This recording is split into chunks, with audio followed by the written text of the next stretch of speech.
현금량이 부족해지잖아요. 우리는 선택한다고 믿어요. 열심히 회사 다니는 걸 선택했다고 믿어요. 그런데 현금량이 늘어났을 때 안 하던 행동이라고 생각해보세요. 그게 선택일까요? 안녕하세요. 보리아빠의 자기개발 보리아빠입니다. 자, 이전 영상 안 보신 분은 꼭 다시 앞에 있는 영상부터 보셔야 이해가 되십니다. 그래서 앞에 있는 영상 보시고 오길 추천드립니다. 세계적인 투자자 피터 린치라는 분 아십니까? S&P라고 하는 게 진짜 이렇게 올라갑니다. 상승이 거의 이런 식으로 올라가. 그러니까 이게 지금 어느 정도냐면 연평균 한 11에서 12%씩 꾸준히 올라가는 거예요. 여러분 이게 대단한 거거든요. 11에서 12%가 꾸준히 올라간다는 거는 주식이 우상향한다는 뜻이죠. 피터 린치라는 분이 얼마나 대단하냐면 자신이 만든 펀드를 통해서 투자가 이렇게 올라가게 만들었습니다. 그래서 피터 린치랑 같이 가면 평균 수익률이 30-40%는 기본이에요. 이래서 세계적인 투자자라고 하는 거예요. 그런데 피터 린치가 인터뷰에서 이런 얘기를 합니다. 놀랍게도 나의 투자를 같이 했던 사람 중에 절반은 원금을 잃었다. 왜 이랬을까요? 아니 가만히만 냅두면 알아서 올라가는데 뭘 했을까요? 공격했겠죠. 자기의 신념이 있으니까. 투자 이걸로 안 돼. 더 빨리 가야 돼. 이건 안 될까? 라는 생각 하나 때문에 S&P보다 훨씬 더 높은 피터 린치와 함께 투자를 하는 펀드 투자자들이 절반 이상의 수익을 잃어버립니다. 참 어렵죠. 왜 그럴까요? 저는 이렇게 생각해요. 근데 혹시 바르미츠바라고 아시나요? 이게 뭐냐면 유태인 성인식입니다. 유태인 성인식이 몇 살에 일어나는지 아십니까? 13세에 성인식 하는데 장미꽃 주고 향수 주는 게 아니고요. 거기서 성인식은 어떻게 하냐면 아버지가 지금까지 모았던 1억 정도의 돈을 자식에게 줘요. 그리고 그 또래의 친구들이나 친척들이 10만원, 20만원 막 돈을 모아서 이 친구한테 통장에 넣어줘요. 그럼 돈을 어느 정도 모였겠죠? 통장에 1억 내지 2억 정도의 돈이 있는 거예요. 이게 찍힌 상태에서 바르미츠바가 시작됩니다. 뭔지 아시나요? 너 이 돈 어떻게 써야 될까? 근데 웃긴 게 뭔지 아십니까? 그런 바르미츠바를 통해서 나왔던 사람이 누굴까요? 워런 버핏. 또 누가 있죠? 마크 저커버그. 네, 맞습니다. 그리고 투자는 또 누가 할까요? 유대인. 세계적인 돈은 누가 만들고 있죠? 유대인. 그럼 보세요. 그들은 어릴 때부터 건강한 신념을 배웁니다. 뭘 통해서요? 돈을 주면서요. 이게 성인식이에요. 놀랍지 않나요? 자, 저는 이걸 놀랍게도 36살에 했어요. 아, 돈 관리는 이렇게 하는 거구나. 36, 7 넘어서 알았습니다. 왜요? 우리 부모님이 저한테 제일 많이 했던 말이 뭔지 아십니까? 돈은 아껴 써야 돼. 돈 벌기는 힘들어. 돈은 치사한 거야. 이런 신념이요, 제 안에 어마어마하게 있었어요. 저는 그걸 사실로 알았고요. 그걸 지켜갔습니다. 사업하면서 투자하면서. 제가 어떤 행동을 했을까요? 돈이 무서웠겠죠. 돈이 치사하잖아. 돈이 무섭잖아. 돈 없으면 어떻게 돼요? 안 되죠. 그렇게 저도 왔거든요. 이런 이야기를 드리는 이유는 저도 성인식이 늦었기 때문입니다. 여기 계신 분들도 성인식이 늦으셨다면 오늘이 성인식이 되셨으면 좋겠어요. 현금의 진실부터 이야기하겠습니다. 현금 많이 가지고 계세요? 네. 현금은 어떤 겁니까? 지금 바로 빼서 쓸 수 있는 돈. 좋아요. 현실에 있는 돈. 맞아요. 바로 쓸 수 있는 돈. 근데 우리가 오늘부터는 현금의 진실을 알 필요가 있는 것 같아요. 여러분, 현금은 여러분이 생각한 것보다 훨씬 더 중요해요. 다시 얘기할게요. 현금은요, 여러분이 생각하는 수준보다 훨씬 더 중요해요. 왜 그럴까요? 제가 아는 분의 이야기를 한번 들어보겠습니다. 제가 아는 분이 빚이 많았습니다. 빚이 카드사에서 약 1,000만 원 정도의 빚이 있었습니다. 매달 나가야 되는 대출금과 연체 이자가 계속 붙었죠. 마음은 어떨까요? 한 달에 100만 원 버는데 이자로 계속 나가는 거예요. 스트레스 받아요, 안 받아요? 받아요. 현금이 있었을까요? 없어요. 그러니까 카드를 썼겠죠. 그러니까 막았겠죠. 소위 말해 카드깡 한 거죠. 근데 이분이 어떤 남자를 만납니다. 그런데 그 남자가 1,000만 원을 줍니다. 카드 값을 갚았네요. 그리고 이분이 그 사람하고 결혼합니다. 그리고 5년 뒤에 이혼했습니다. 굉장히 흔한 일인 거 아세요? 우리가 보지 않는 진실이죠. 왜 그럴까요? 순간적으로 나에게 큰 도움을 준 남자를 볼 때 우리는 좋은 평가를 하게 되지 않을까요? 그게 남자라서가 아니라 내가 위기상황일 때 나를 도와주는 사람을 우리는 크게 보지 않나요? 근데 우리는 그걸 결혼이라는 중요한 결정과 연결시키기도 합니다. 아주 극단적인 예를 들어봤는데요. 저는 현금을 뭐라고 정의하는 줄 아십니까? 내가 선택할 수 있는 힘이라고 봅니다. 어떠세요? 돈이 5천만 원 이상 있잖아요. 저는 어떤 선택을 하는 줄 아십니까? 선택을 안 합니다.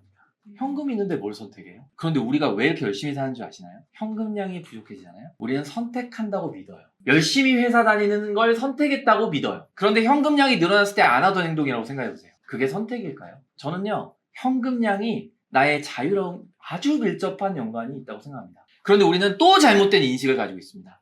현금은 많이 가지고 있으면 안 돼. 자, 보세요. 공격이에요, 수비예요? 공격이죠. 하지만 많은 부자들이 금을 가지고 있듯이 뭘 가지고 있을까요? 현금을 가지고 있습니다. 오늘 이 자리에서 여러분들이 얼마를 가지고 있어야 되는지 계산해 드릴 거예요. 그 돈만 가지고 있으면 괜찮아질 겁니다. 그 돈을 저는 알고 있어요. 전 얼마를 현금으로 가지고 있으면 문제가 없는지. 근데 많은 사람들이 그걸 생각하지 않습니다. 충격적인 얘기. 미국의 인구의 40%가 400불도 가지고 있지 않습니다. 40만 원. 놀랍죠? 그렇게 많은 사람이 40만 원에 400만 원 정도의 돈도 소유하고 있지 않아요. 충격적이지 않아요? 현금이 없어요. 그런데 웃긴 건 뭔지 아세요? 이 미국인들이요, 복권을 사잖아요. 한 해 복권 평균 판매량이 정확히 이 돈에 일치합니다. 40에서 400만 원. 이 정도 돈을 1년에 미국인들이 평균적으로 씁니다. 그 말은 그들이 가지고 있는 현금을 대부분 어디에다 쓸까요? 복권이나 투자하는 데 쓴다는 거죠. 이게 우리나라는 다를 것 같죠? 제가 부동산 임장 가면서 제일 많이 보는 게 뭔지 아십니까? 특수 지역에 가면요, 노동하시는 분들이 많으시죠. 이 노동하는 분들이 많은 곳에 뭐가 많은 줄 아시나요? 그런 분들이 많은 지역에 이게 꼭 있습니다. 그게 뭔지 아십니까? 도박장입니다.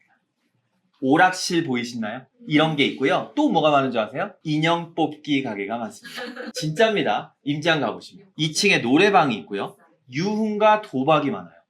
왜요? 돈을 치면 써요. 이게 다른 현실 같죠? 그런데 우리가 제대로 인지해야 될 게, 인간은 이게 당연한 거예요. 생각해보세요. 인간이 축적을 하겠어요? 인간은 당연히 써요. 이걸 모르는 거예요. 어떻게 해야 되는지. 그리고 얼마를 가지고 있어야 되는지도 모릅니다. 그래서 우리는 어떤 결론을 치느냐? 얼마를 벌고 싶으세요? 네. 얼마를 벌고 싶습니까? 현금 3천만 원씩은 있었습니다. 좋습니다. 현금 3천만 원을 기준으로 72억이 있으면 5% 수익률로 나오고요. 3%일 경우에는 140억 이상 있으면 가능하실 겁니다. 얼마 있으시면 좋겠어요? 100억.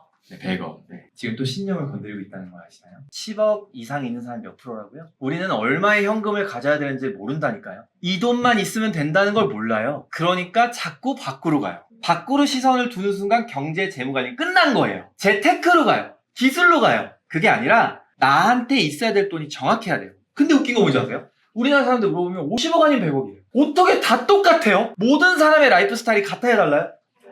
근데 왜 경제 금융에 대한 목표액은 똑같아요? 저희 공산주의인가요? 자본주의 아닌가요? 그런데 우리는 자본 문명이기 때문에 내가 얼마가 있어야 되는지에 대한 구간을 모릅니다. 자, 그래서 3가지의 단계를 알려드릴 거예요. 이거 기억해 주실 거예요? 안 해주실 거예요? 진짜 기억해 주실 거죠? 근데 왜 기억하라고 하냐면 가져가시라고. 다 다를 테니까. 그래서 1단계, 우리가 1부에서 하는 게 이겁니다. 1단계는 에어백. 자, 경제적 에어백입니다. 두 번째 뭐예요? 경제적 안정입니다. 세 번째 뭐죠? 경제적 자유입니다. 자, 보세요. 경제적 에어백이 시작이죠? 근데 이거 없죠? 자, 이런 거 생각 없어요? 경제적 안정이란 말도 처음 들어보죠? 이런 거 관심 없어요? 우리 머릿속에 뭐만 있다? 1학년이 그 다음 뭐 돼야 돼요? 2학년. 2학년은요? 3학년. 그 다음에는 4학년. 이렇게 가지 않아요? 근데 아주 소수의 사람은 이렇게 가더라고요. 대학교 4학년. 박사학위. 이렇게 가는 애들 나오죠? 근데 우리는 그걸 유튜브에서 보죠? 그걸 대단하다고 하죠? 그러니까 우리는 우리의 재무 목표는 무조건 경제적 자유를 향해 가야 되죠. 제가 주장하는 거는 이겁니다. 이 돈 없어도 되게 행복해집니다. 근데 정확히 알아야 돼요. 앞으로 100억, 50억, 뭐 3천만 원이 아니라 정확한 1,000원 단위까지 나와야 돼요. 그게 나를 이해한 거 아닌가요? 그 금액을 얘기해 볼 겁니다. 자, 그러면 시작이 뭐예요? 에어백. 이게 1부예요. 2부는 안정. 3부는 자유. 이겁니다. 되게 중요한 얘기 아닌가요? 근데 이 과정이 누구는 같이 가야 된다 생각해요. 사업, 투자. 아닙니다. 경제적 안정은요, 가는 길이 달라요. 경제적 자유도 달라요. 근데 경제적 에어백도 같겠어요, 다르겠어요? 다릅니다. 그러니까 정확히 알고 실천하시면 이루어질 수 있는 것들입니다. 느낀 위협감이었거든요. 와, 부자로 되는 건 일도 아니었구나. 근데 누가 이래요? 그건 당신이 부자가 되니까 그런 거 아니에요? 더 놀라운 사실을 이제 시간이 가시면서 제가 안내해 드리겠습니다. 실제 부자들이 어떻게 보고 있는지가 우리와 어떤 차이가 나오는지 배우겠죠? 그 대부분의 첫 번째 신념이 뭐다? 부자로 남는 법에 대한 이야기입니다. 자, 이번 영상은 여기까지입니다. 강의 재미있는지 궁금하네요. 다음 영상 이어서 꼭 보시고요. 전 영상 복습도 꾸준히 하시기를 추천드립니다. 이어서 다음 영상에서 만나보겠습니다. 감사합니다. 보리아빠였습니다.